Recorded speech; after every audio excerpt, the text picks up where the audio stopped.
Coba.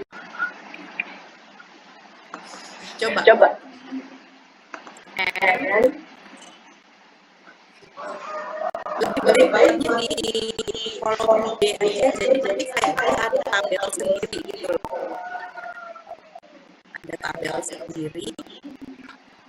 Ini kan jumlah datanya banyak ya. Tapi kan kita waktu mau menyampaikan ke audiens atau yang lainnya itu harus tahu jumlah data sampelnya ada berapa.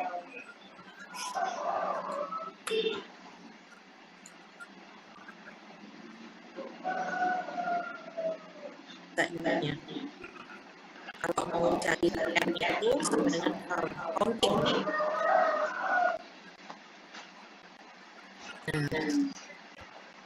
Nanti diklik di blok datanya ada berapa. Jadi kalian juga mau datanya mau berapa itu harus dicek satu-satu berapa.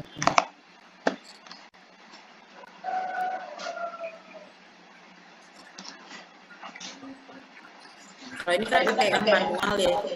Nanti bisa lagi kalian pakai hitungannya mediannya berapa, kuartil lower dan kuartil upper berapa, Q1, Q2, Q3, baru ada nilai tengahnya berapa, nilai rata-ratanya berapa. Minimal itu yang bisa kalian tampilkan. Coba kalau mau nyari nilai, misalnya nih datanya kan ngacak nih, bisa dirubah jadi dari yang paling rendah ke paling tinggi atau sebaliknya. Tapi sebenarnya kita cukup butuh berapa sih kecepatan yang paling tinggi dari sampel dan berapa kecepatan yang paling rendah. Di sini mungkin bisa nanti ditambahin, kayak ini kan berarti M ya. Kita tahu nih jumlah data di sini misalnya nilai maksimal. Kalau kamu pengen tahu, jadi ada keterangannya.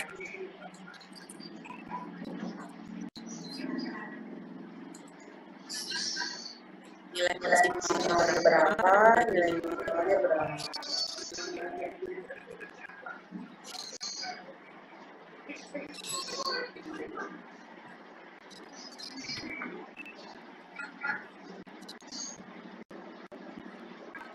Jadi tanpa melakukan sortiran bisa dicari.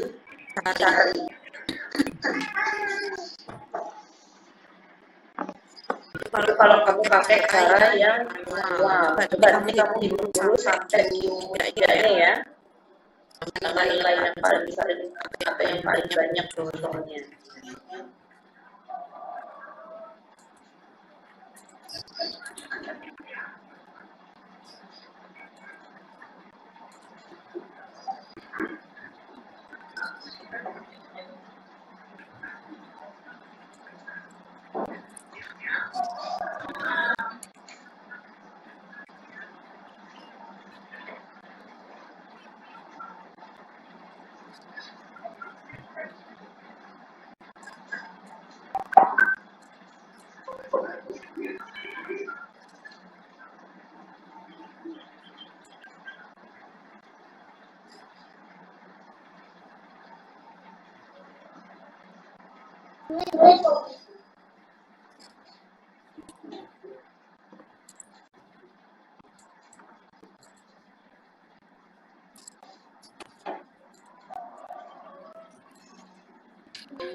Kalau sudah coba cari yang lain.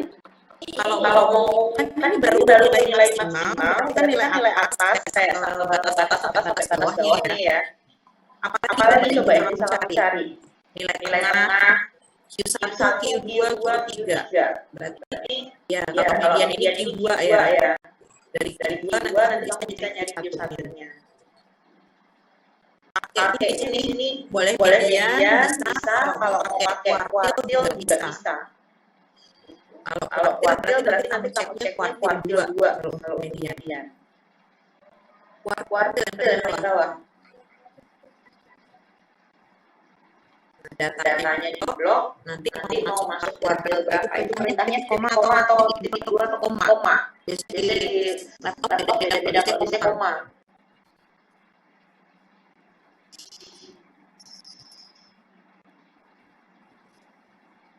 Apa koma. Nah, nanti kamu pilih pengen yang mana? Kuartil 2, 1 atau 3. Kalau kamu nulis median, berarti dia harusnya kuartil 2. berarti Berarti ini ini Q1 ya ya tadi ya. Atau lower kuartil. Cari lagi 2, 3 sama modusnya. Siapa yang suka modusin di sini?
Sudah?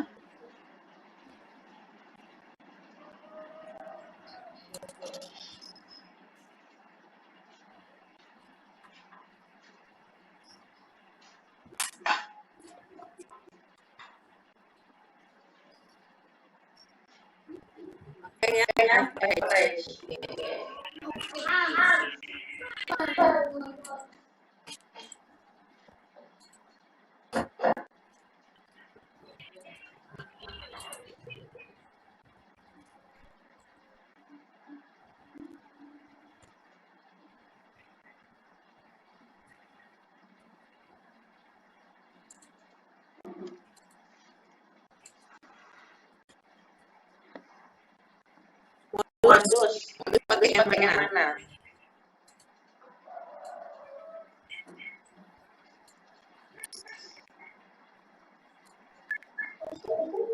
Pakai yang oke.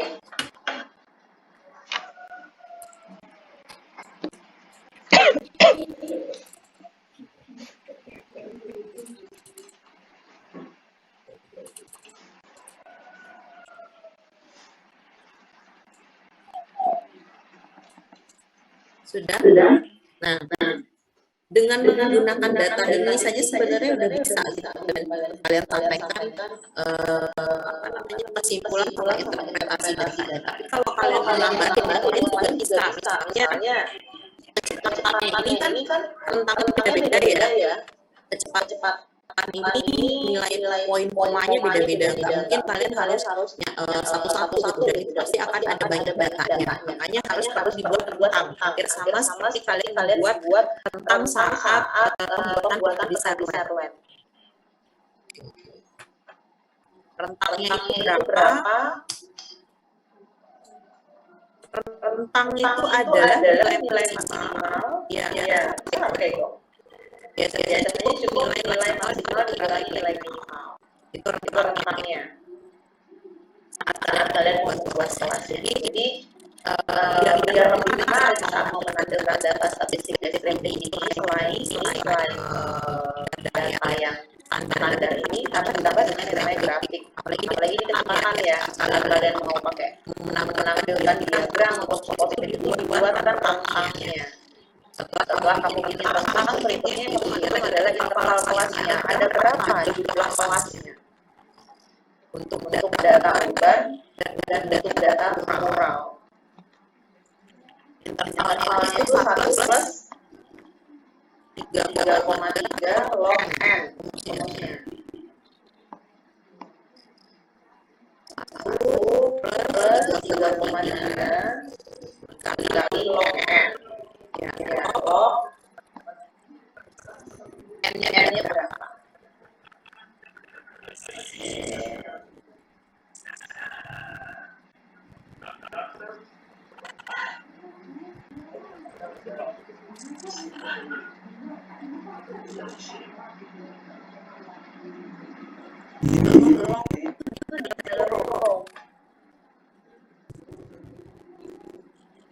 Bisa nggak?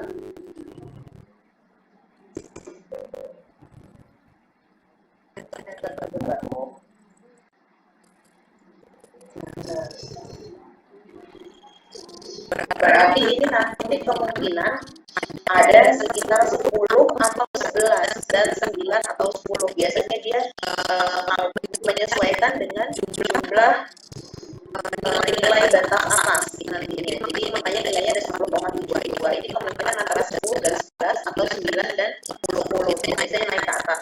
Lalu panjang kelasnya berapa? Jadi panjang kelas itu misalnya datanya 1 sampai 3, berarti panjang kelasnya 2. 1 sampai 5 ada panjang kelasnya 4. Itu harus ditentukan. Panjang kelas itu rentang dibagi interval. Array kelas interval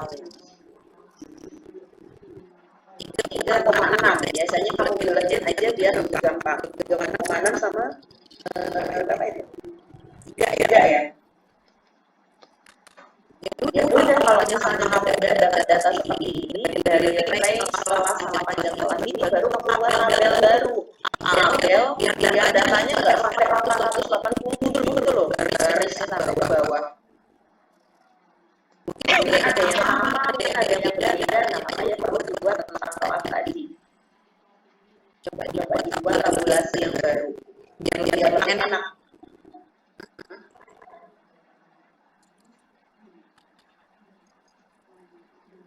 Di situ berarti ada catatan ya. Intinya satu dulu berarti. Mau tabelnya yang urban dulu atau tabelnya rural?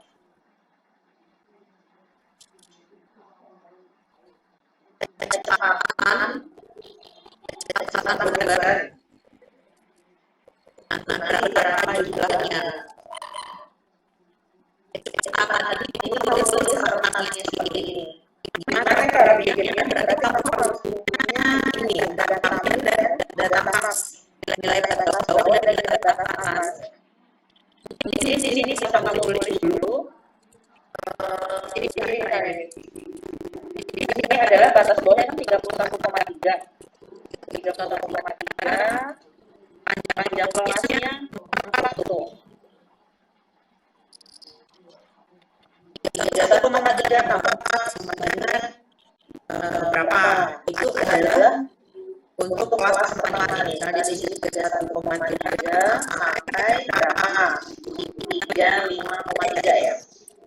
Tapi biar nggak susah ngitungnya, makanya kamu buat orang di sini dulu nih, orang-orangnya.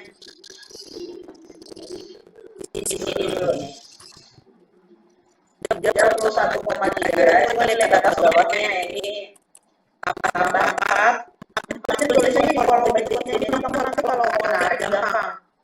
Jangan kadang-kadang. Ini loh, sebentar. Saya coba gantian ya, opsinya dulu sebentar. Kebayang nggak? Nah, coba lanjut. Lanjut deh.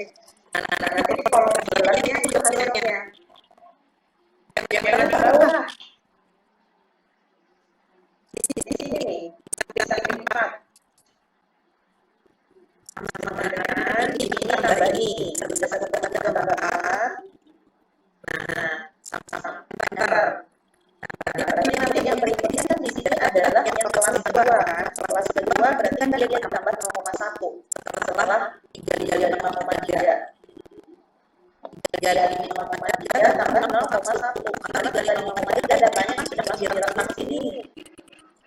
36, sini. Nanti aja kalau kamu nulis. Habis itu nanti di rentang kedua kan kelasnya 35,4 sampai berapa. Nah, ini harus kamu hitung dulu.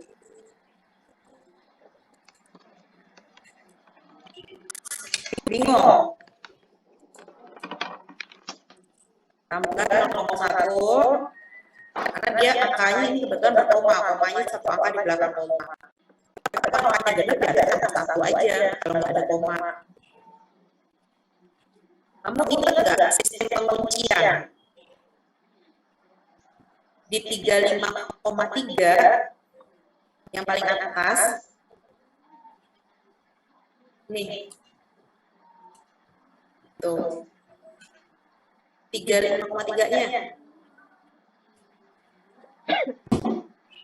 yang kamu kunci cuma 4 doang, berarti ditambah D16-nya yang dikunci.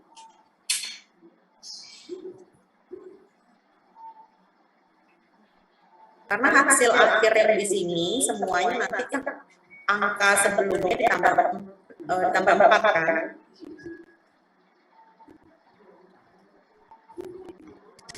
Coba stop share dulu deh sebentar.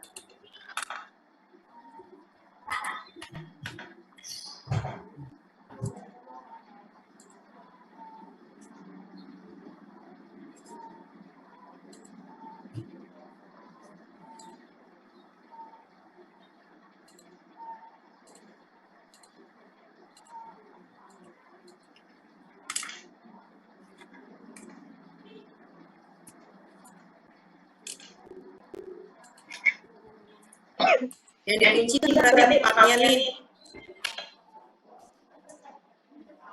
Nanti yang di sini, ini kan berarti ibaratnya rentangnya antara 31,3 sampai 35,3 tuh yang kelas pertama.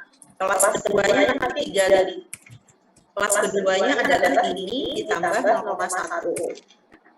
Nah, ini tinggal kamu tarik aja ke bawah, ini juga tinggal tarik. Dia akan berubah. Karena yang perlu dikunci hanya ini.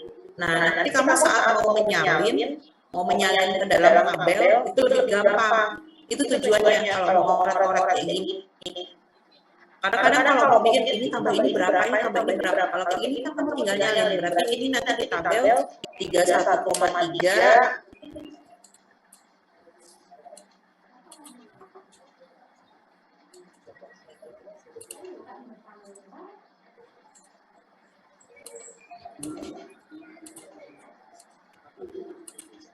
Nih, nanti tinggal dikasih gini aja.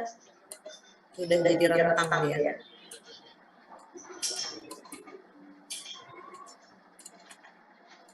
Seperti itu. Jadi saat kamu mau klasifikasikannya lebih gampang. Kamu mau bikin rentang-rentang itu bisa lebih gampang. Benar nggak kelasnya ada 10 atau 11? Nanti tinggal dicek, ini belum kan? Belum nyampe nih.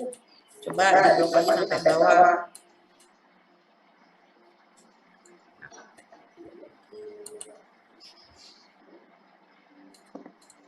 Nah, ini batas atasnya tadi berapa nilainya? 7 berapa ya nilai maksimalnya?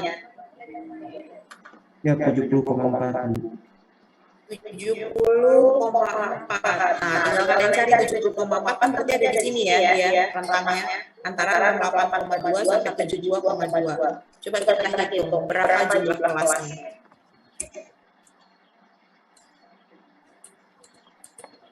Tuh, ada 10 artinya 10,72 tadi dia cukup butuh 10 kelas saja untuk mengakomodir yang 70,4 tadi. Kalau misalnya dia nilainya ternyata 72,3 nilai batas atasnya, artinya kalian butuh satu kelas lagi. Makanya tadi ada 10,72 ya kalau nggak salah ya.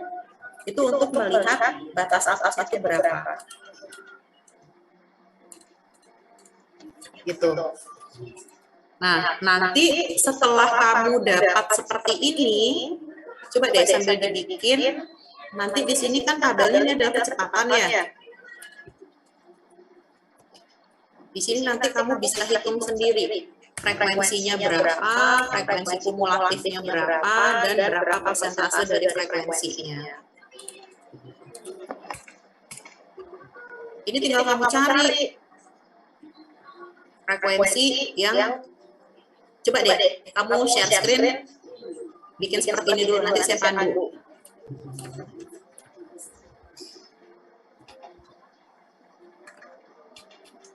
Jadi data yang simpel tadi, yang hanya sekedar hasil survei, itu kan cuma tembak-tembakan, ketemu berapa kecepatan di titik tertentu. Oke.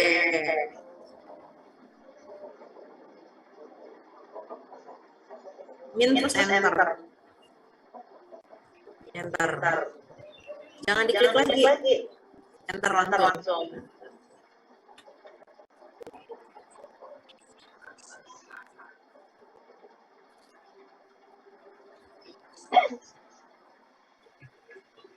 Sudah.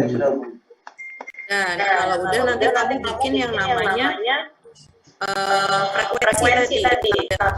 Di kolom sebelahnya itu ada frekuensi. Kita pengen tahu berapa sih frekuensinya, berapa jumlah data dengan rentang kecepatan yang tadi.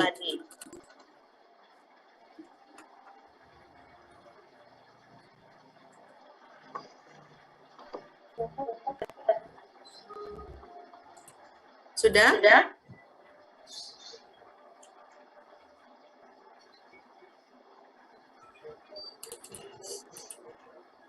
Itu mau menghitung frekuensinya itu pakai count if. Bisa nggak pakai itu? Coba. Itu bisa nggak? Coba. Karena datanya ada rentang A sampai rentang B.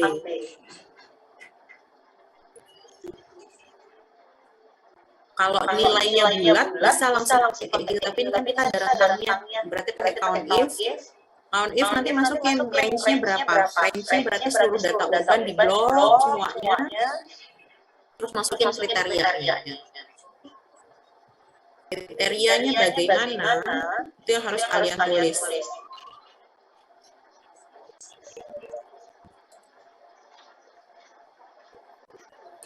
Koma atau apa ya di sini? Titik koma ya? Titik koma. Kriteria yang pertama, ini ada 2 kriteria di sini, mana coba? Lihat ininya. Nah, berarti kriteria pertama itu nilai kecepatannya harus lebih besar dari 31,2. Karena yang mau kita capture adalah angka dari 31,3 sampai 35,3. Berarti kriterianya yang lebih besar dari angka sebelum 31,2 dan lebih kecil dari angka setelah batas atasnya 35,3. Itu tinggal ditulis biasanya. Kalau kriterianya langsung diketik. Titik tanda pakai besar dari, besar dari 31,2. Kalau nggak mau kamu tulis kalau yang kayak gitu. Kenapa 31,2? Karena kita pengen meng-capture 31,3-nya. Terus apalagi tuh? Tandanya apa? Kalau di tempat kamu tandanya apa? Kalau di saya tandanya koma. Tapi kalau di kamu apa tandanya? Untuk data yang berikutnya. Untuk kriteria berikutnya.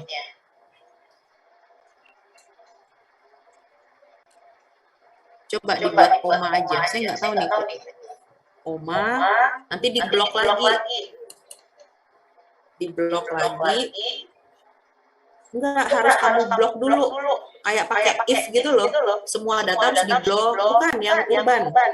Yang urban di blok dulu.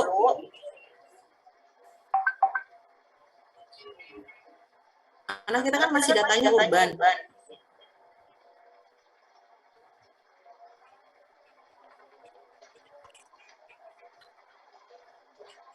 Nah, kriteria yang kedua bagaimana?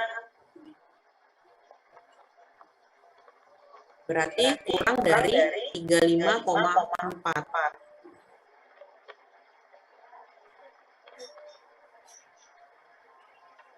Nih, kurang dari data yang kedua.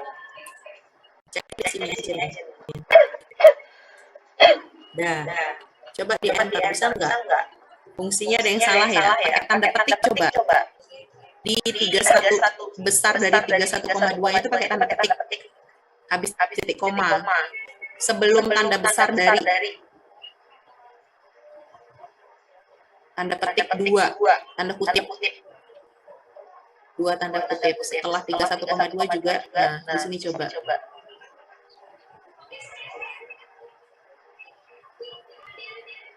Bisa nggak? Oh, kamu ini emang ada ininya ya? Kurung kerawal gini ya? A3 sampai A89.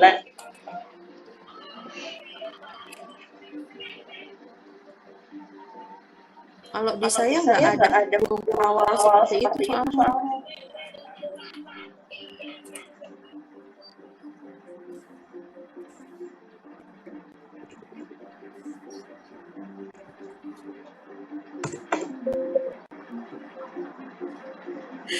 Coba. Bisa nggak? Ini loh, yang kurung kerawal ini hapusin semua. Nggak ada kurung-kurung dia.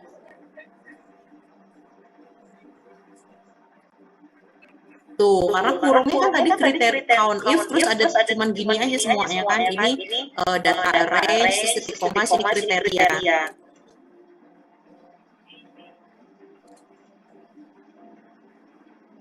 Buka kurung dan tutup kurung semuanya dihapus, nggak pakai. Itu kamu masih ada nih.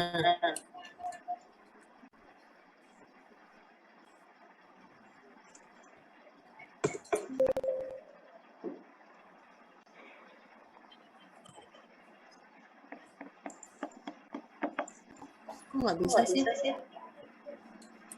Di sini buka kurung, di sini tutup kurung.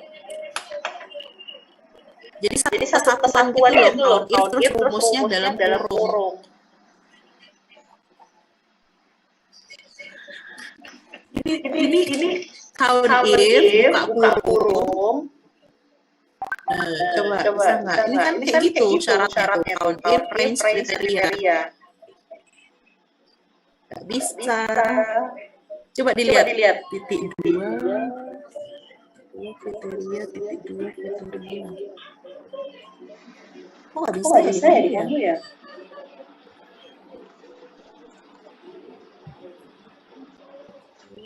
Titik benar.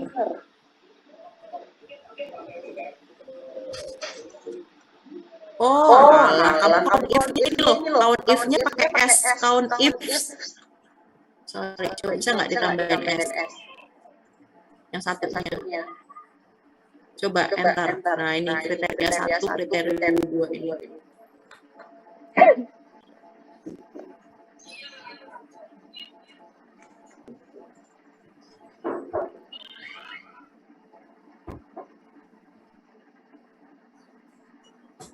Oke, coba bisa nggak?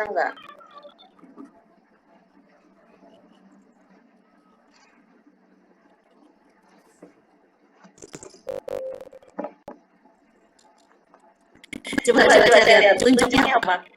Kriteria range 1, kriteria titik koma, kriteria range 1 titik koma, kriteria titik koma bukan underscore.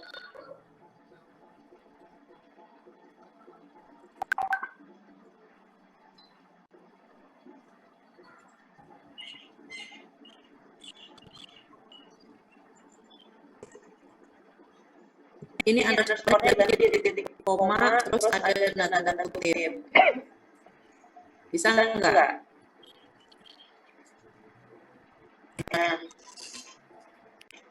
Posisi di mana sih? Di sini F di atas. Yang di kolom J ini nggak mau dihapus.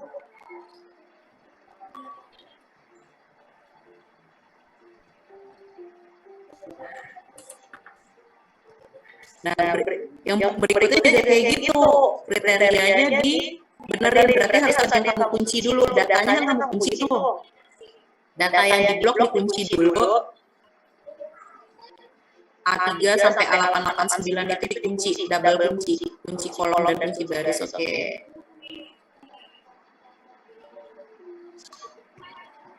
Baru nanti di blok ke bawah tinggal bagi kriterianya. Nanti dulu, biar aja dulu.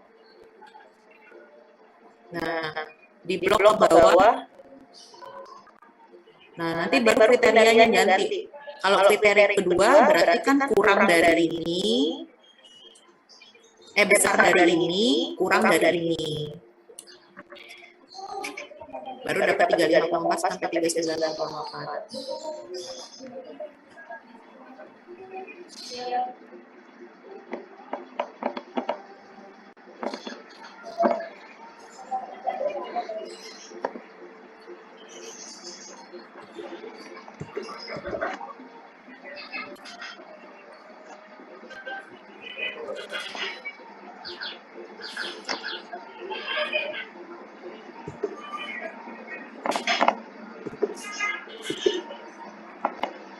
Dapat 3,6 dong. Kan tadi kalau besar dari nilai sebelumnya, kurang dari nilai yang ini setelahnya. Oke. Ini berarti ini 39,5 ya? Iya, 39,5. Karena ini loh. Karena yang mau kita record, capture itu yang angkanya ini sampai ini. Kalau kamu bikinnya tadi kurang dari 39,4, berarti data 39,3 aja, 39,4 nggak akan correct.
Nah, sudah. Ya, nah dari sini kalian sebenarnya udah bisa tinggal buat yang namanya diagram. Nanti diagram tinggal kamu masukkan berapa jumlahnya ini. Cara bikin diagram pada tahu kan, nanti tinggal di blok seperti biasa. Nanti kamu nanti mana yang paling paling banyaknya berarti itu hanya untuk visualisasi. Nah, data analisis sudah ditampilkan belum? Udah kamu grafik bukan diagram pie chart ya?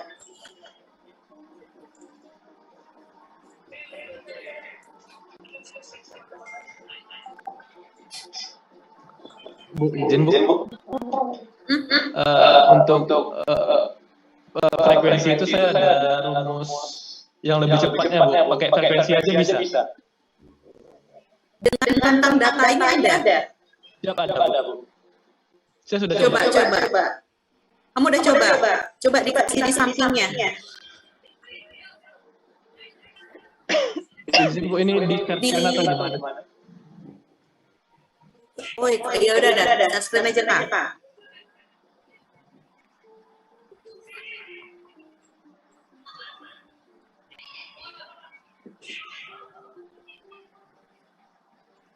Gimana caranya ini? Dapat ilmu baru saya nih. Izin sebentar ini. Sip. Ini frekuensi. Lalu apa? Ini datanya di blok dulu sama dengan frekuensi. Diklik. Terus kita blok data urban. Oke.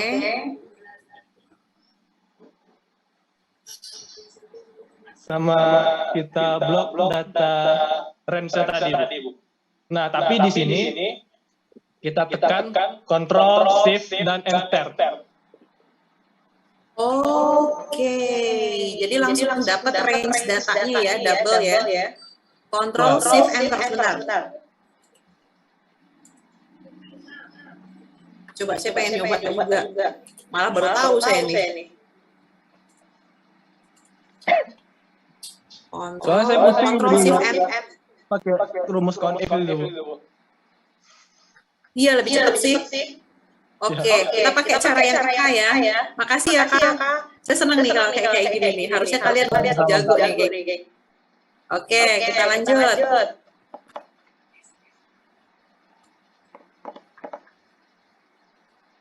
Kita lanjut. Tadi siapa yang share screen tadi? Muzakir ya? Itu kan kalau kamu pakai cara yang satu-satu tuh, frekuensi bisa dicari tabulasi kan sebelum kita harus buat yang n jumlah data teman-temannya tadi. Itu sebenarnya bisa langsung menggunakan data analisis. Kalau tabel yang kamu harus bagi banyak nantinya. Kamu udah ngerti data analisis belum? Sudah. Yang lain sudah data analisis. Minggu kemarin ada yang tulis duluan.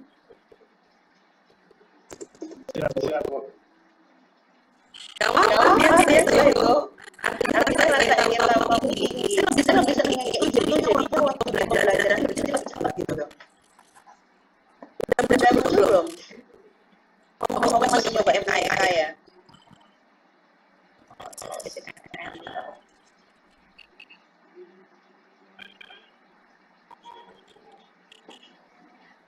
Lalu kemana? Di data.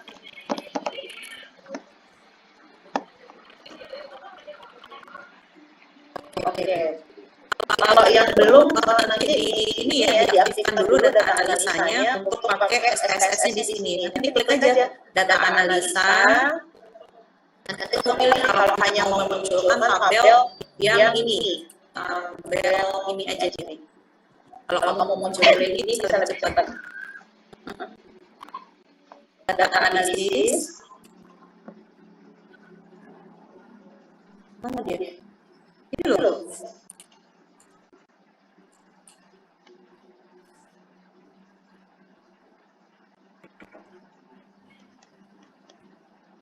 Cari yang deskriptif statistik nih.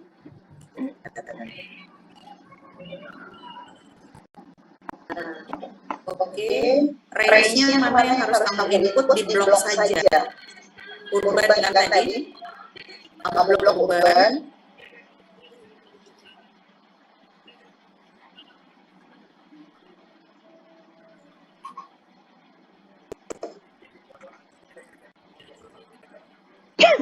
Label, kamu tadi nggak pakai labelnya ya? Urban ini nggak kamu blok ya? Ini harus di blok jadi.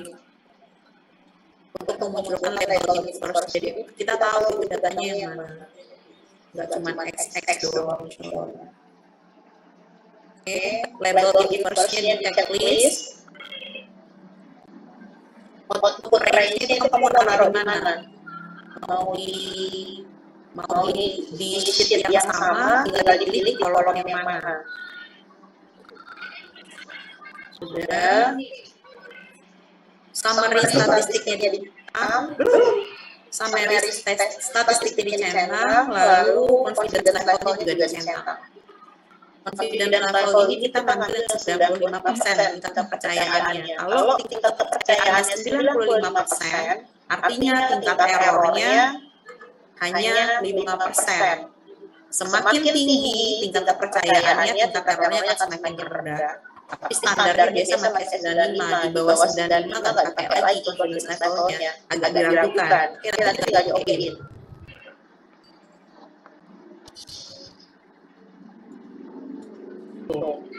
Data yang kamu peroleh lebih banyak daripada hanya sekedar tadi kita cuma sampai di sini ya, cuma sampai mode, lalu ada range, minimum, maksimum, lalu ada count itu di sini data ya, and largest, smallest itu ada di sini semuanya. Ini adalah statistik descriptive. Jadi statistik bisa digunakan di Excel. Oke, kita lanjut untuk yang regresi.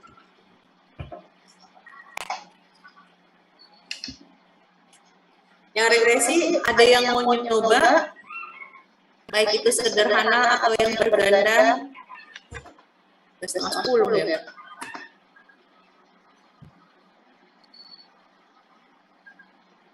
Atau ada pertanyaan terkait yang tadi?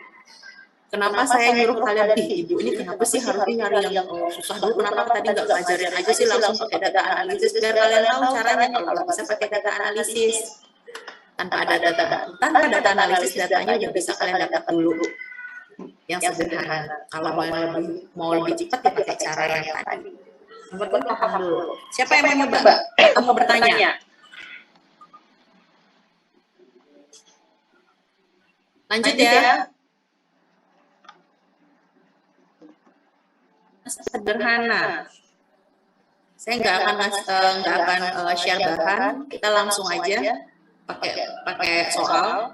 Bedanya apa regresi linear sederhana dengan regresi linear berganda? Jumlah variabelnya. Kalau yang sederhana itu biasanya hanya ada satu variabel x. Di situ kan nanti ada y dan x ya. Kalian nanti pernah dengar persamaan yang y sama dengan a plus bx atau a plus b1 x1 plus b2 x2 sampai tak hingga berapapun jumlah n-nya. Berapapun jumlah variabel datanya. Kita akan membentuk persamaan itu. Itu model yang bisa kalian pakai untuk regresi nantinya.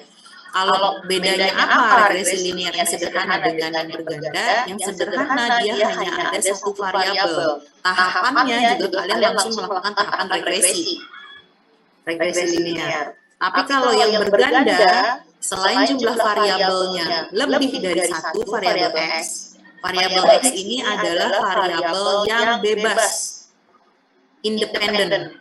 Jadi, kenapa dia bebas? Dia nggak ada kaitannya dengan, dia tidak terpengaruh dengan Y, dengan variabel Y.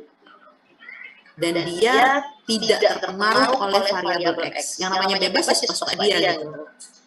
Dia tidak terpengaruh, tapi dia bisa mempengaruhi variabel yang Y. Itu variabel Y adalah variabel yang terikat biasanya.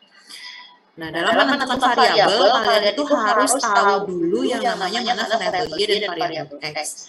Bedanya lagi, di linear berganda, kalian nggak bisa langsung menggunakan tahapan regresi. Ada yang namanya tahapan korelasi.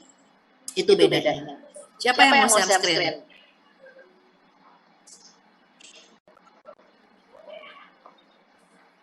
Saya share screen yang linear sederhana.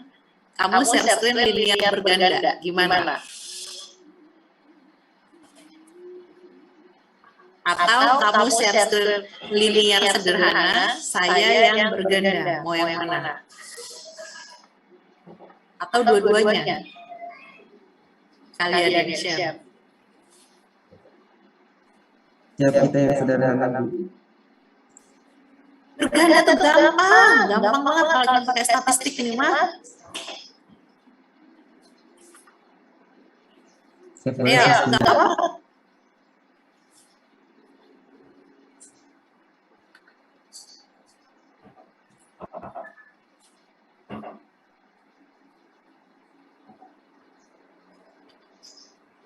Mohon izin Bu, boleh saya lagi Bu?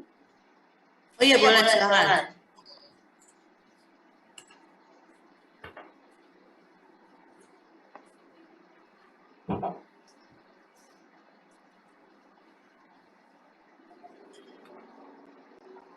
Di sini kan harus menentukan nilai A dan B ya. Nilai A dan B itu ada rumusnya.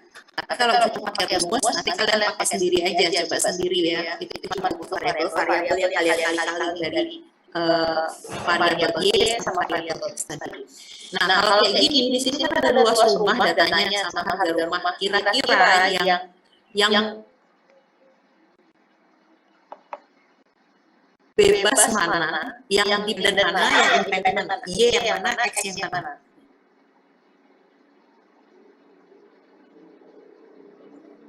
Siap, yang X luas rumah. X luas rumah, lalu yang Y-nya harga rumah. Artinya, luas rumah tidak terpengaruh dengan harga rumah, makanya dia bisa jadi independen. Sedangkan harga rumah pasti terpengaruh oleh luas rumah. Oke. Y-nya adalah harga rumah, X adalah luas rumah.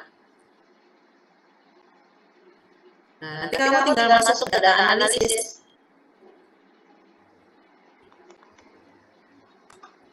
Masuk ke data analisis, cari regresi.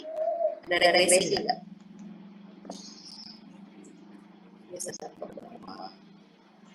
Itu apa? Oh ya, regresi. Di blok. Tinggal di blok, Y yang mana, X yang mana. Makanya kalian harus menentukan dulu mana yang Y dan mana yang X. Labelsnya dicentang, confidence level juga harus dicentang, constant zero nggak usah, output range. Mau di mana kalian munculkan. Oke. Udah, langsung oke. Yang lain nggak usah dicentang. Cukup itu saja. Dari data ini persis seperti data yang dikeluarkan oleh SPSS. Cuman panggilan saja yang berbeda. Datanya, angkanya sama persis. Variabelnya sama persis. Dari sini apa yang harus kalian perhatikan? Yang pertama adalah R-square. R-square ini mungkin bisa kamu bold ya. Kamu bold. Di sini menunjukkan model ini nilainya 58%. 58% model ini bisa dipakai gitu. Berapa persen sih model ini bisa dinyatakan kevalidannya itu dari R-square? Ini model Y sama dengan H plus X-nya adalah 58%. Lalu di sini kamu bisa ngecek lagi untuk yang observation. Observation berarti itu adalah jumlah data. Apakah benar jumlah datanya 10? Ya benar, itu aja sendiri kalau nggak percaya. Nah, saya lupa. Terkait R-square, nilai itu ada batas bawah. Model itu bisa dipakai jika nilai R-square-nya minimal 50%. Artinya nilainya harus di atas 50%. Kalau model bisa dipakai. Semakin tinggi nilainya artinya semakin bagus.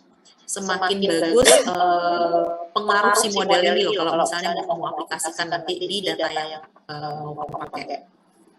Lalu apalagi ini significance false. Significance F ini adalah tingkat error. F-nya ini false. Kenapa ini dinyatakan bagus? Dilihat berdasarkan confidence level yang kalian cek tadi. Jadi confidence levelnya PCL-nya itu kalau nggak salah 95% ya. 95%. Artinya kalau tingkat kepercayaan kamu ada 95%, errornya yang kamu harapkan hanya 5%. Error 5% ini adalah batas atas. Kalau kalian pakai confidence level yang 95, artinya tingkat errornya harusnya di bawah 5%. Di bawah 0,05. Cara ngeceknya kayak gitu. Semakin tinggi misalnya CL kalian ini berubah jadi misalnya kalian bisa diutak-atik nilai CL itu. Misalnya kalian 97, jangan berubah jadi 94 ya. Jangan, karena batasnya cuma 95. Batas paling standar. Kalau pengen lebih oke misalnya 97 nih, berarti kan tingkat errornya cuma 3%. 3% artinya saat kamu ngecek signifikan F, itu nilainya harus di bawah 0,03. Ini Jadi ada pengaruhnya saat kalian ngecek mencentang atau mengutak-atik nilai confidence level. Artinya apa? Tingkat errornya cuma 0,1, artinya data tersebut dianggap valid. Karena dia di bawah 0,05. Nah, berikutnya yang kalian cek lagi adalah ini. P-value. P-value ini adalah tingkat error secara spasial untuk masing-masing variabel. Kalau ini keseluruhan, signifikan F ini adalah keseluruhan tingkat error. Hanya satu, si luas rumah doang, pasti nilai P-value-nya akan sama dengan signifikan F. Nilainya berapa? Tetap menyesuaikan sama tingkat errornya tadi. Artinya di sini kalian cuma perlu ngecek doang. Oh, signifikan. Kalau misalnya kalian menentukan 95%, oke. Cek 58%, oh, oke, bisa pakai. Signifikan F-nya errornya cuma 0,1, oke. Nah, cek lagi di P-value-nya. P-value-nya yang perlu kalian cek hanya yang di variabel X saja. Kenapa yang intercept tidak perlu dicek? Karena ini adalah nilai A. Sedangkan untuk yang di X ini, koefisien X ini nilainya adalah B. Nilai A dan nilai B. Koefisien ini. Artinya sudah bisa kalian masukkan. Persamaannya sama dengan Y sama dengan A plus BX. A-nya adalah 98,24. Yang menyesuaikan dengan koefisien B. Kalau misalnya koefisien B nilainya minus, kita tandanya minus. Tapi kalau nilainya positif, ya tandanya positif. 0,11. Kalau dibulatin 2 angka, mau 3 angka, 4 angka, sampai 5 angka, sampai berangka lain belakangnya terserah kalian isi X. Artinya di sini harga rumah sama dengan 98,24 ditambah 0,11 luas rumah. Nah, di situ kalian bisa mengutak-atik kira-kira berapa ya harga rumahnya kalau X-nya sekian. Berapa ya kalau harga rumah X-nya misalnya 100, X-nya 200 itu bisa kalian utak-atik. Jadi cara ini bisa kalian gunakan kalau variabel X-nya hanya 1. Apakah hanya di analisa transportasi aja itu enggak? Ini kalau kalian mau bikin pengen tahu berapa untung rugi, pengen tahu berapa harga jual sesuatu ataupun apa yang pengen kalian tahu prediksi kayak gitu bisa pakai ini. Jadi nggak mengira-ngira pada dasar yang nggak jelas. Izin boleh saya komentar?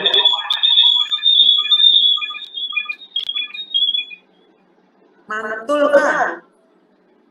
Sudah Bu, izin boleh saya komentar Bu. Di laptop saya ini hasilnya berbeda Bu, intercept dengan rumah dari koefisiennya Bu. Boleh lihat kembali bagaimana data analisisnya Bu? Ya coba punya kamu buka. Tadi kalau punya Muzakir, kalau kalian iseng, coba aja dicek dengan rumus manual. Rumus manualnya nanti ada di bahan aja. Coba dicek, mencari nilai A secara manual dan mencari nilai B. Nanti kalian buktikan. Mana? P-value harga rumah kenapa segini ya?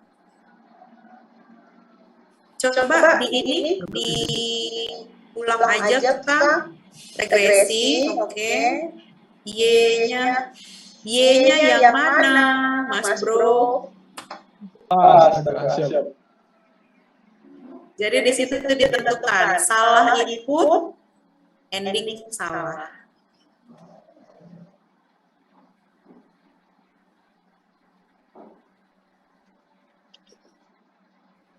Siap, terima kasih Bu. Ya. Mohon izin Bu, izin bertanya Bu.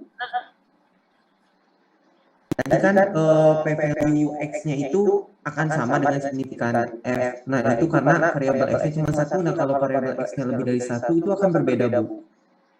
Berbeda. Kamu mau coba? Boleh.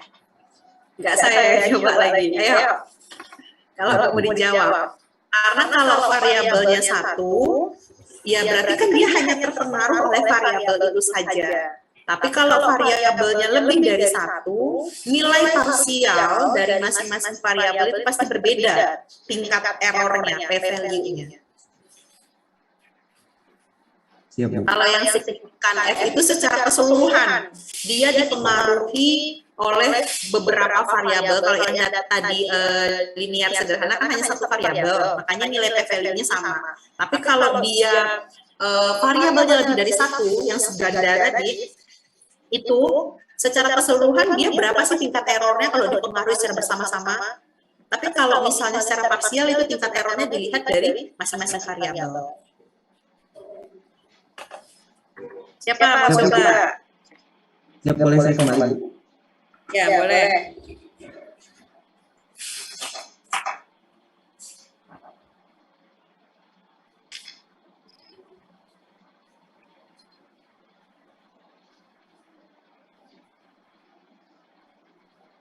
Nah, mana dia? Di si berganda mana?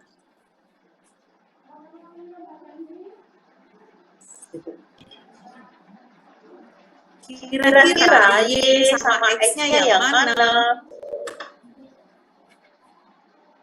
Ini data dummy. Untuk zona perjalanan. Y-nya jumlah perjalanan. Kenapa gitu? Karena trip variabel bebas. Karena jumlah perjalanan bisa Dipengaruhi dipengaruhi oleh warga, pendapatan, dan kendaraan. Nggak ada kendaraan. dan nggak tahu, kita nggak tahu yang mana. Jumlah perjalanan ini bisa dipengaruhi oleh seluruh variabel ini. Bisa aja, kan kamu belum buktikan. Data ini dapat dari mana X-nya? Dari hasil survei HI. Yang mana yang dimasukkan? Yang karakteristik, bukan yang asal tujuan. Pertanyaan selain asal tujuan, dari mana mau ke mana, itu masukin ke sini. Itu bisa kalian apa sih namanya? Analisa variabel mana yang berpengaruh terhadap jumlah perjalanan. Ukuran keluarga di sini maksudnya adalah jenis datanya, angkanya adalah apa kira-kira? 2, 5, 3, 4, 2 ini data Siap, produktif. scale. Kan tadi pilihannya nominal, rasio atau scale, sama ordinal. Nah, ini adalah data rasio. Ingat, kalau angkanya sudah pasti, ukuran keluarga ada berapa? Ada 2 orang, kamu menghitung benar-benar per unit gitu, atau per orang atau per buah gitu, itu adalah rasio. Kepemilikan kendaraan ada 1 atau 2, nggak mungkin kan 1 motor kamu bagi 2 gitu, itu adalah rasio. Income, di sini 2, 3, 1, 3, ini kebetulan saya bikin yang di bawah itu keterangannya berdasarkan range, lalu interval ya, interval lalu diordinalkan. Itu jadinya. Nih. Tapi bisa nggak Bu, income itu dibuat jadi rasio? Bisa, sangat-sangat bisa. Tinggal kamu totalin. Misalnya di rumah tangga A itu hanya 2 orang yang bekerja. Berapa total dari apa sih namanya? Income-nya? Tinggal kamu tulis misalnya 2 juta tambah 3 juta berarti 5 juta. Tinggal gitu aja. Nggak akan ada pilihan kodifikasi 1, 2, 3, 4, 5. Kalau nilainya sudah jelas, sudah real. Nggak perlu angka coding lagi. Sedangkan kalau yang pakai coding ini yang jenis datanya ordinal dan nominal. Nominal nih, gender, status, itu nominal. Hanya ada 2 pilihan. Laki-laki dan perempuan, tidak ada pilihan ketiga, abu-abu tadi tidak ada. Hitam atau putih, gitu aja. Lalu, mana lagi? Coba ke atas. Ini oke. Waktu tempuh. Waktu tempuh dalam menit berarti jenis datanya adalah scale atau rasio. Kecepatan udah kelihatan, ada komanya sudah pasti rasio. Gender 12 ini ada 12 lagi. 10 ini adalah nominal. Bukan artinya 0 ini nggak ada artinya. 0 antara dia atau tidak atau pilihan lain. Status perkawinan juga gitu. Gender dengan perempuan, status perkawinan, menikah atau belum menikah, pekerjaan ini adalah ordinal. Ordinal ini dia bisa berupa peringkat, bisa juga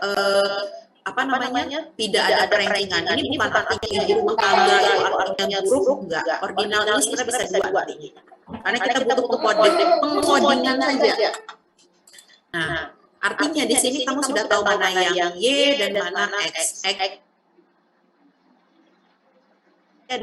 Ada 8 variabel X dan 1 variabel Y. Silakan dilakukan data analisis.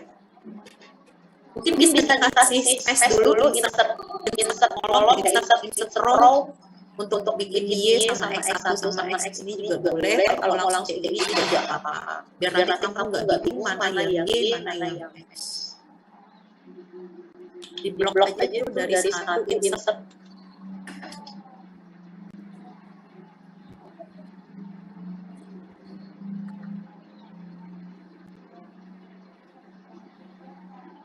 Angka 1 itu kalau di bisa kita pakai itu juga bisa. Y itu adalah Y, kamu nanti nggak tukar-tukar, lalu di sini ada X1, X2 dan teman-temannya. Nggak tahu mau sampai X berapa.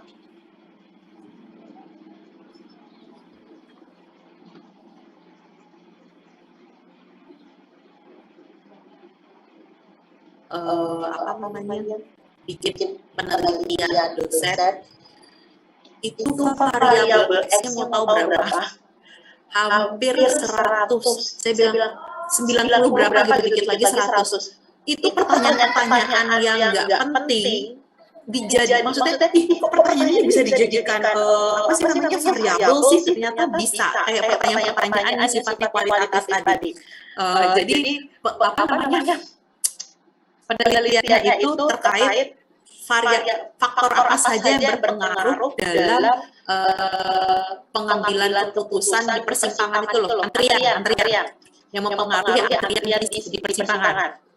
Faktor yang berpengaruh terhadap antrian di suatu persimpangan itu banyak dong, sampai yang kayak kan saya cuma mikir kayak waktu curi start apa segala macamnya yang benar-benar angkanya jelas.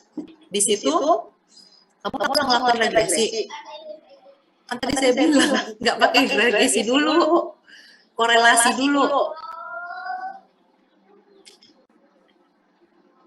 Kalau untuk yang variabelnya banyak, lebih dari 1, itu harus butuh yang namanya korelasi dulu, oke? Nah, korelasinya di input aja semuanya. Dari Y sampai X. Karena kita pengen melihat korelasi antara Y dan X, lalu X dan X. Label in first row, lalu output range. Labels, jangan lupa. Biar nggak bingung datanya itu apa. Kamu belum nyetel label.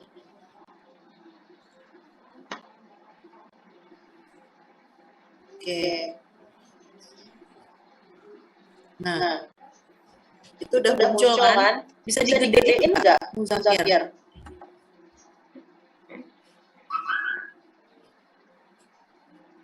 Nah, cukup. Yang perlu kamu lihat dulu, Y terhadap X. Y terhadap X itu yang mana yang harus kamu cek? Yang di sini.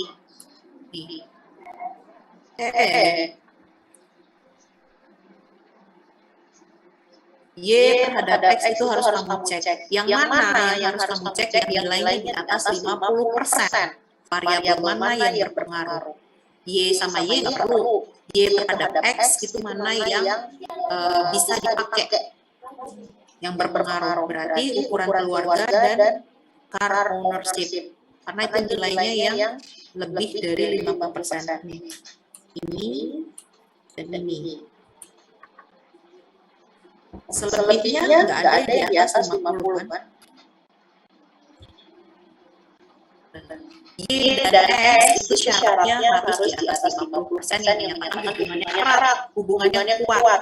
Oh, Y itu terpengaruh oleh variabel X ini yang antara dua ini. Tapi kalian harus cek lagi, X sama X. Kalau mereka hubungannya kuat, itu nggak bisa dipakai. Hanya salah satu yang bisa dipakai kalau hubungannya kuat. Kalau hubungannya lemah, nih bisa dilihat kan? Di sini ukuran keluarga dengan kepemilikan kendaraan, berarti yang ini. Car ownership dengan ukuran keluarga. Kenapa nilainya di sini kosong? Ini nilainya sama kayak gini. Kalau di EXO dia hanya bisa menampilkan setengahnya, tapi kalau di SPSS double. Nilai nanti ukuran keluarga dengan car ownership di sini nilainya akan sama dengan ukuran keluarga dan car ownership di sini. Di sini nilainya adalah 0,344, berarti sekitar 34%. 34% itu nilainya lemah. Di atas 50% nilainya kuat. Di bawah 50% nilainya lemah.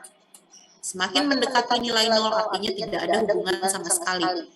Semakin mendekati 100% atau mendekati 1, itu nilainya menunjukkan ada keterkaitan yang sangat erat. Kalau Y dan X itu harus saling kuat, tapi X dan X mereka nggak boleh berhubungan. Biar gampangnya gini loh, kalau saya ingat itu Y itu kan identiknya cowok ya, laki-laki. Kalau X itu kan perempuan.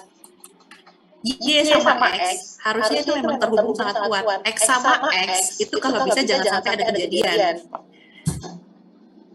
Hubungan tidak boleh ada. Kayak hubungan, mengingatnya seperti itu biar gampang. Oke. Lalu artinya kalau hubungannya lemah, mereka nggak saling pengaruh sama sekali. Artinya dua-dua variabel X ini bisa kamu pakai. Hanya dua variabel X ini. Yang lainnya artinya tidak ada pengaruhnya. Ini nggak bisa dipakai. Baru kamu masuk ke tahapan regresi habis ini. Tahapan regresi artinya hanya dua variabel ini yang bisa kamu input untuk X. Ukuran keluarga dan kepemilikan kendaraan.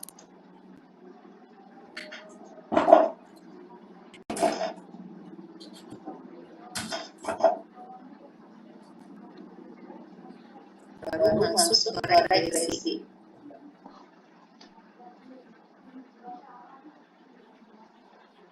Y sama ya? Udah ya tadi?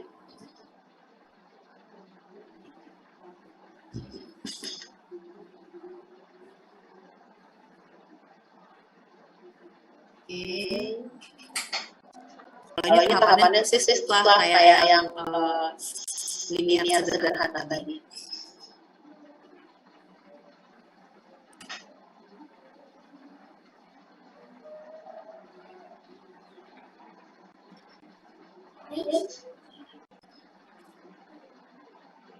X-nya berarti masukin yang ukuran keluarga dan kepemilikan kendaraan. Biasanya variabel X itu kalau nggak salah harus berdekatan. Jadi nanti kalau misalnya tiba-tiba kepemilikan kendaraannya ada di kolom gender, itu tinggal kamu pindah posisi aja. Oke.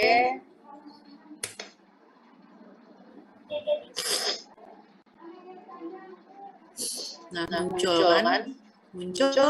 Habis itu kamu cek yang kayak tadi.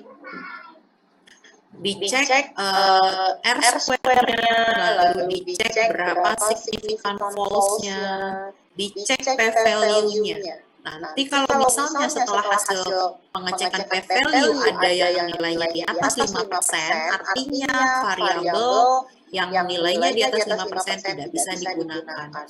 Kadang-kadang suka bingung ya kalau angkanya kayak gini, ini angka yang kayak gini nih, signifikan false ini, kalau kamu bingung seperti ini, bikin dalam persentase aja, diklik terus diklik persentasenya. Nggak tahu berapa angka di belakang koma, dicek aja. Saya biasanya bikin agak banyak, lihat oke, aman ya. Nggak usah banyak-banyak banget juga, 5 cukup kan, berarti 0,0 ini. Gitu juga untuk yang di sini Bu, tapi ini ukuran keluarga dan Nggak apa-apa, artinya dia kan sudah mendekati 0 ini. Bisa kamu pakai. Kan kita cuma ngeceknya apakah dia di bawah 0,05, itu kan yang mau kita cek. Jadi sebenarnya 3 angka atau 4 angka di belakang koma sudah cukup. Atau misalnya ini kan berarti jadinya kalau dalam persentase kan artinya 5%. Mau 2 angka udah cukup dalam persentase.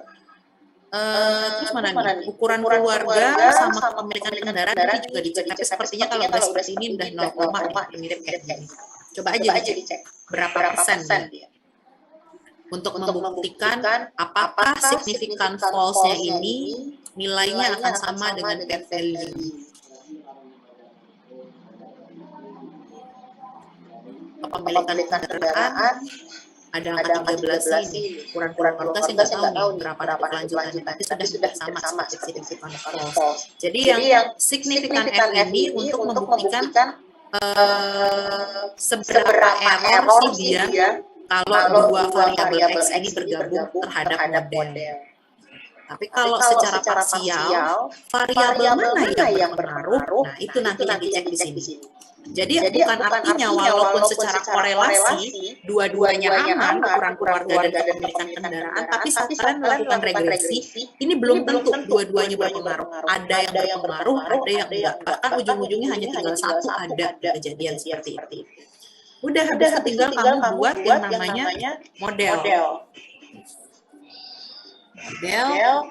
regresi.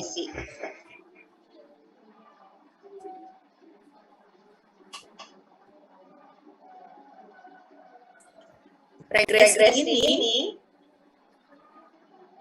dipakainya untuk apa?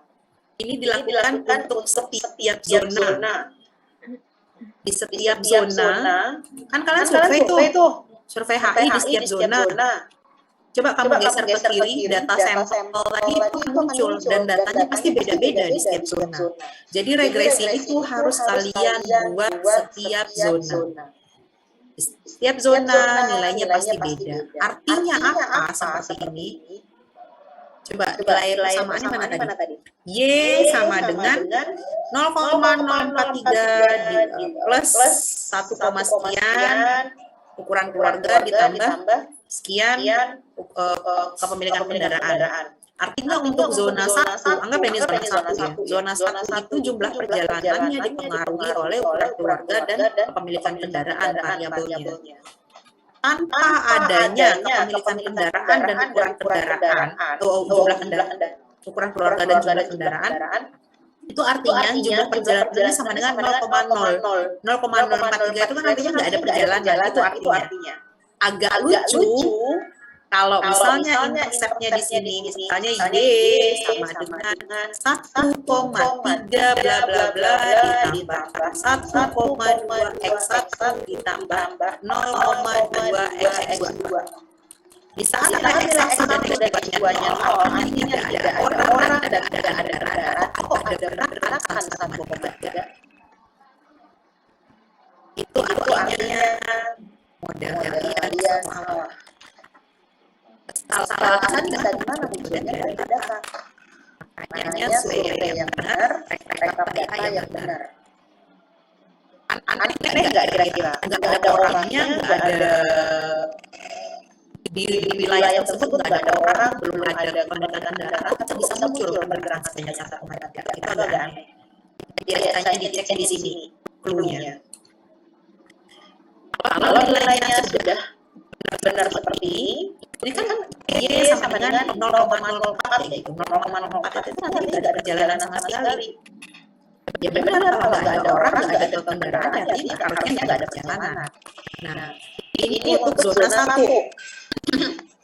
Lakukan hal yang sama untuk zona-zona lainnya sesuai dengan hasil rekapan survei HI. Nah, berikutnya ini buat apa? Untuk meramalkan pergerakan, bangkitan, dan tarikan di masa mendatang. Misalnya 5 tahun ke depan, 5 tahun ke depan, atau 2 tahun lah, sejauh-jauh. 2 tahun ke depan kamu pengen tahu berapa jumlah perjalanan. Artinya X1 harus kamu hitung dulu, X2 harus kamu hitung dulu. X1 tadi apa? Ukuran keluarga. Berarti cara mencarinya pakai komponen Gini vektor. PP rumusnya ini, nggak usah dihafal. P0 dikali 1 plus I adalah faktor pertumbuhan dikali dipangkat N adalah tahunnya. Misalnya kamu ingin mencari 2 tahun ke depan. 2 tahun ke depan berapa jumlah perjalanan 2 tahun ke depan? Artinya kamu perlu tahu dulu berapa ukuran keluarga 2 tahun ke depan, atau berapa jumlah keluarga, jumlah anggota keluarga di 2 tahun ke depan di zona X. Lihat di sini ukuran keluarga tahun sekarang berapa totalnya. X1 apa tadi itu? Ukuran keluarga di data sampel. Geser kiri. Ukuran keluarga di mana ya? B ya? Total nilai B itu berapa?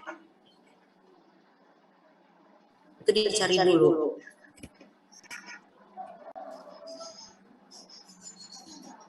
Nih, di summary.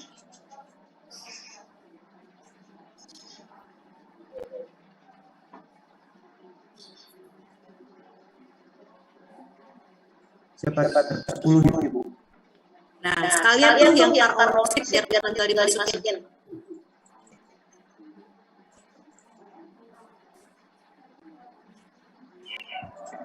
Ini adalah Oke.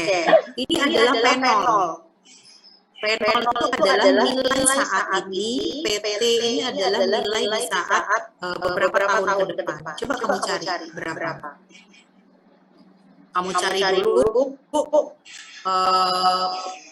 untuk yang ukuran keluarga X1 di tahun mendatang itu berapa, dan ukuran apa lagi satu lagi pemilikan kendaraan berapa. Berarti sama dengan P0 ini tadi 410 dikali 1 plus tingkat pertumbuhannya. Rata-rata tingkat pertumbuhannya berapa? Saat kalian PKL itu kalian ada yang mencari data demografi kan? Data demografi 5 tahun terakhir. 5 tahun terakhir nanti akan muncul. Misalnya sekarang 2022 berarti dari 2000 berapa itu? 2017 ya? 2017, 18, 19, 20, 21, 22. Itu berapa? Kan ada tuh tingkat faktor pertumbuhannya di BPS. Nanti kalian lihat rata-ratanya berapa. Itu yang kamu masukkan di sini. I-nya. Misalnya 2% nih. Rata-rata tingkat pertumbuhannya itu 2% setiap tahunnya. Ya udah dimasukin 0,02 pangkat berapa tahun. Kalau misalnya kamu pengen ngeceknya 2 tahun ke depan ya tinggal di pangkat 2. Itu akan muncul nilai ukuran keluarga di 2 tahun ke depan. Tuh. Tapi nanti dibulatin aja ya. Karena ukuran keluarga itu bulat. Begitu juga untuk yang kepemilikan kendaraan. Kepemilikan kendaraan lakukan hal yang sama seperti ini dulu, baru nanti setelah dapat hasilnya, baru kamu bisa masukkan ke nilai kesamaan tadi. Izin Ibu, kalau pertumbuhan kepemilikan kendaraan itu ngeceknya di mana buktinya? I-nya sama, coba diceknya di BPS. Kan tadi saya misalkan gitu loh. Pertumbuhan kendaraan itu ada di BPS. Kalau enggak lihat di Dishub juga ada kadang-kadang itu, tapi susah sih biasanya di BPS coba dicek. Kalau enggak ada di BPS, iya. Tingkat pertumbuhan kendaraan. Kepolisian ada nggak ya? SIM sih biasanya kalau di kepolisian. Di BPS biasanya ada tingkat pertumbuhan kendaraan, tingkat pertumbuhan penduduk, dan tingkat pertumbuhan pendapatan. Kalau nggak ada, itu kan nggak harus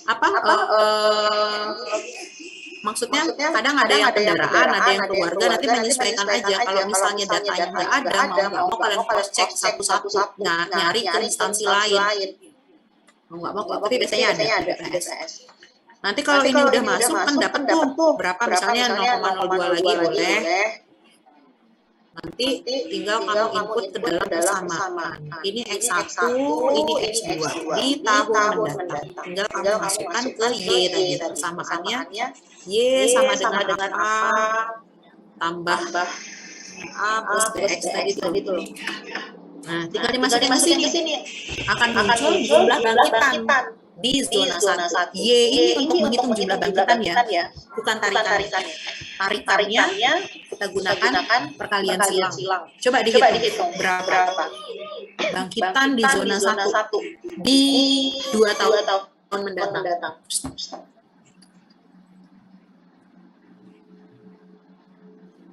Y sama dengan berapa tadi? 0,043 ditambah 1,74.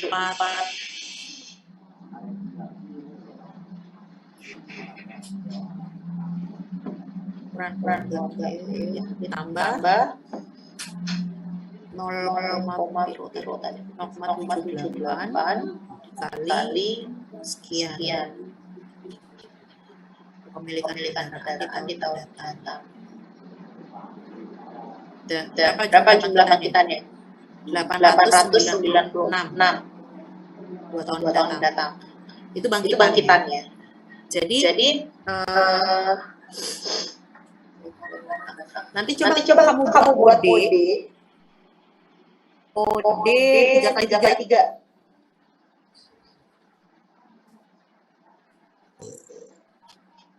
Ditulis aja OD nanti 1, 2, 3. 3 kali 3 aja cukup.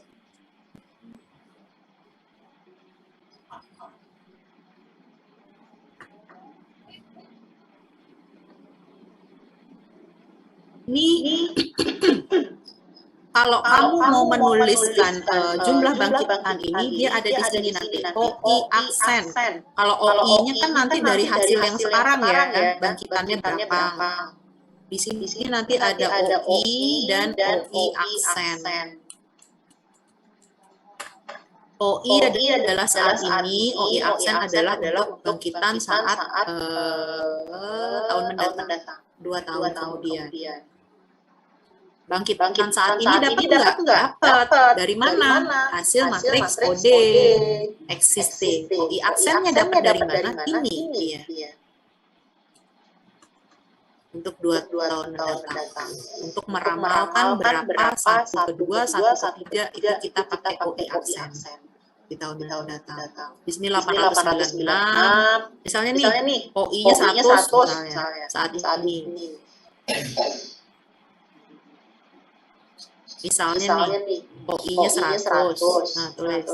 OI aksennya tadi ini udah kamu hitung kan, 896. Harus bulat, nanti dibulatkan. Nah, di sini nanti ada DJ, ya.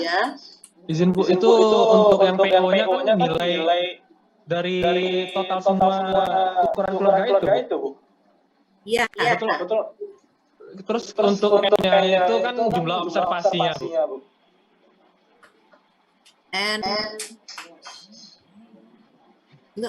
Ini yang mana ya maksudnya, Kak? Yang di bawah tadi, Bu, untuk mencari Y-nya kan kita perlu X1 dan X2.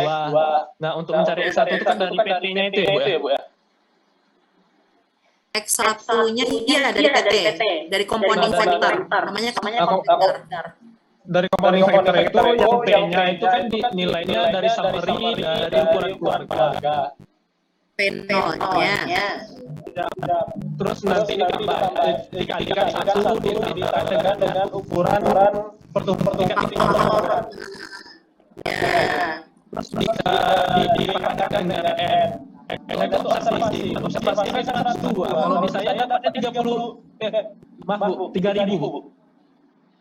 N-nya itu tahun yang mau kamu ramalkan.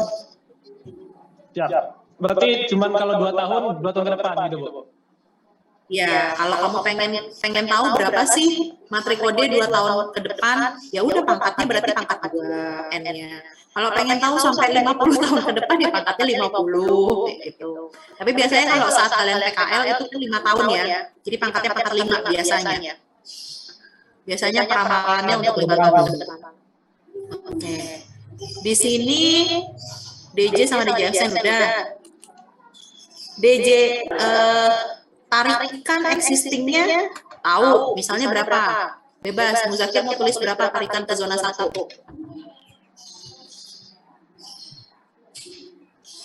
Di sini.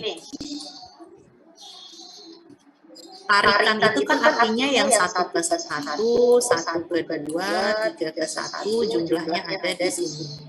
Kalau bangkitan itu 1 ke 1, 1 ke 2, 1 ke 3, semuanya berasal dari 1. Ini bangkitan ke samping kalau summary-nya. Tarikan summary ke bawah. Yang menuju ke 1 itu adalah tarikan. 80 nih, kita ngisi 80 kan. Nah, kira-kira ini bisa dicari nggak?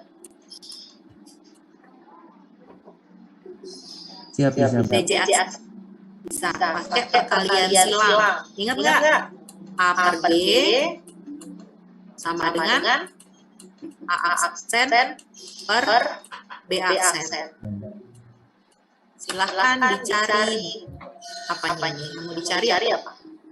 Kalau misalnya A-nya 100, B-nya 80,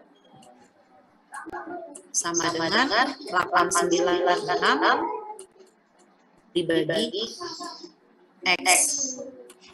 Berarti X-nya dikali silang. Ini dikali, terus dibagi ini. Itu akan muncul jumlah tarikan ke zona 1 di 2 tahun mendatang.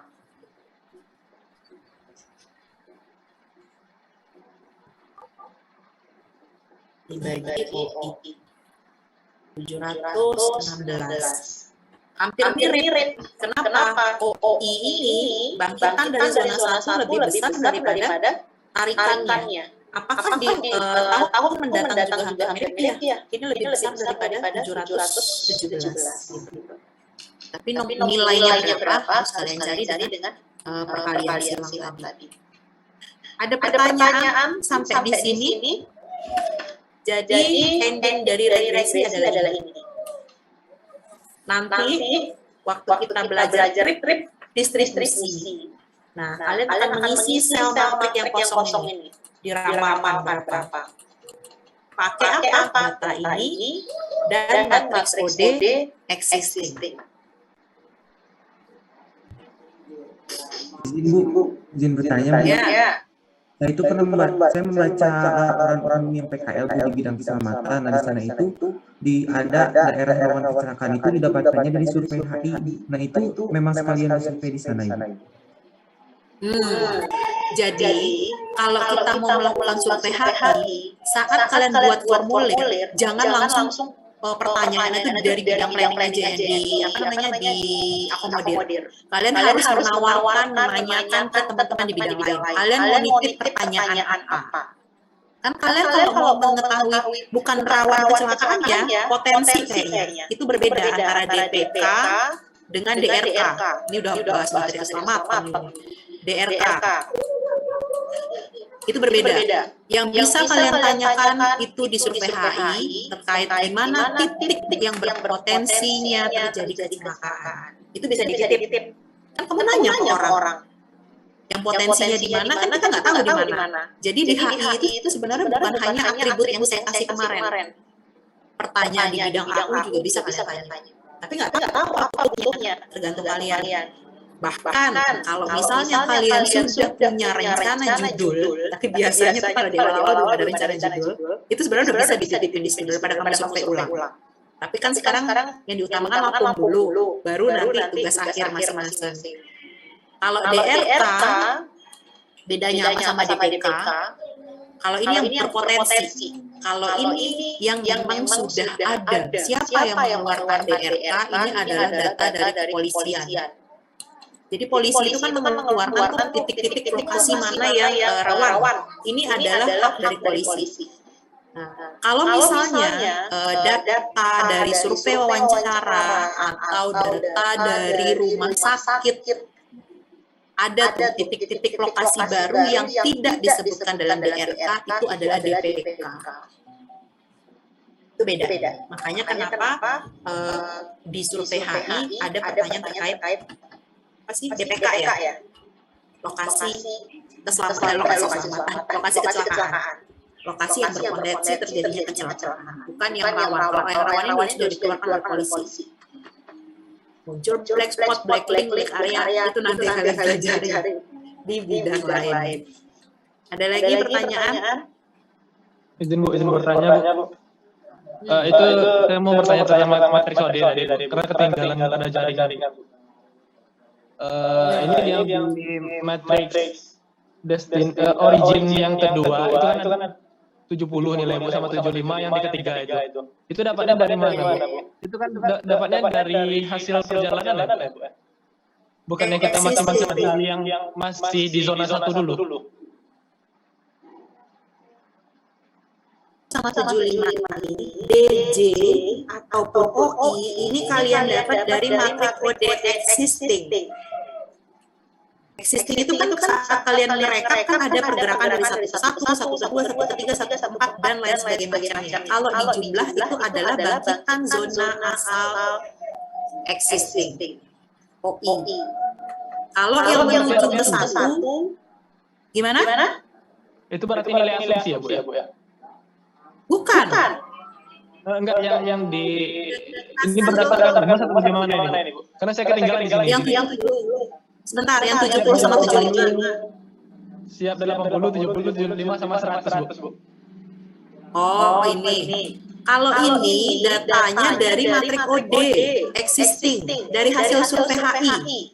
Dari hasil survei HI kamu kan dapat tuh berapa jumlah bangkitan, berapa jumlah tarikannya. Nah, ini tadi ngarang aja, kira-kira berapa gitu.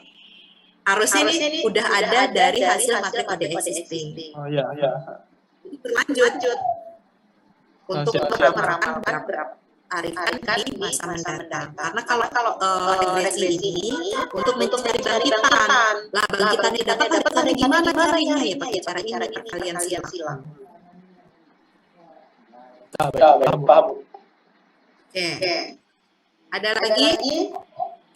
Izin Bu, kan itu yang tarikannya itu kan didapat dari perkalian silang antara bangkitan ya Bu ya. Kenapa nggak kita itu nggak buatnya itu dari tarikannya dulu? Nggak bisa. Karena kalau tarikan tadi pakainya apa? Tergantung dari jenis guna lahan dan kepadatan. Sedangkan data yang kita punya itu karakteristik rumah tangga itu adalah data untuk bangkitan. Makanya tidak bisa tarikannya dulu baru bangkitan. Nggak bisa. Harus bangkitan dulu. Bangkitan ini kan yang berasalnya dari mana? Dari rumah kita survei dari apa? HI. Makanya datanya real. Kalau tarikan gimana kamu bikinnya? Jenis guna lahan A. Berapa yang tertarik ke sana? Nggak tahu. Kalau cuma pakai kode doang itu hanya dapat yang existing. Tapi untuk mendapatkan angka ini kamu dari mana? Gitu. Ya, terima kasih. Ada lagi? Izin bertanya, Bu. Untuk jumlah UI dan DD itu berbanding lurus ya, Bu. Misal kalau UI-nya ini jumlahnya 100 sama DD-nya 80, lalu UI aksen ini mesti harus lebih besar dari DD aksen atau bisa itu berbanding terbalik, malah DD-nya.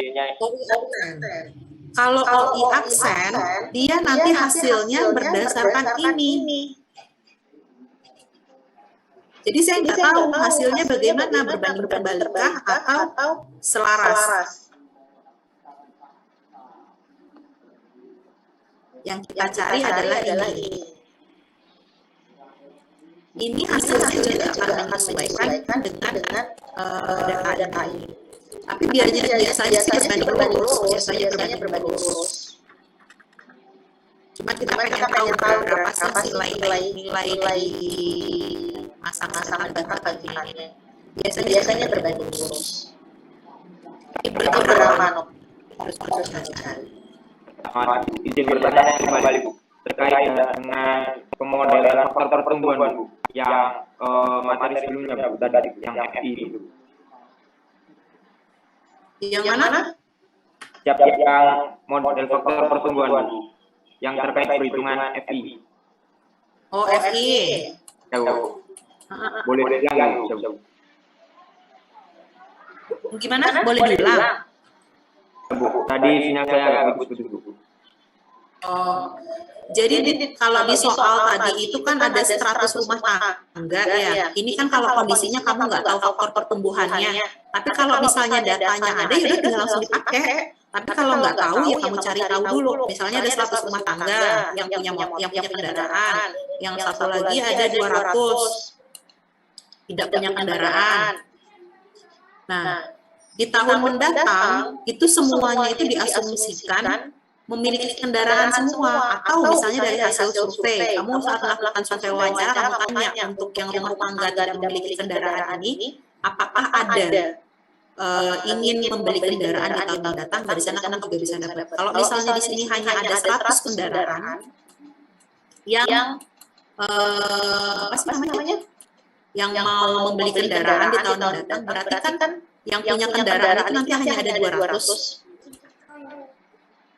di tahun mendatang, 100 ditambah 100-nya lagi tidak punya kendaraan. Nah, itu nanti tinggal kamu kali aja. Berarti berapa tadi yang punya kendaraan, yang diasumsikan memiliki kendaraan berarti ada sekitar 200 per 300 dibagi 100 per 300. Jadi berapa yang punya, berapa persen yang punya, dan berapa persen yang nggak punya itu dibagi untuk mengetahui berapa faktor pertumbuhan.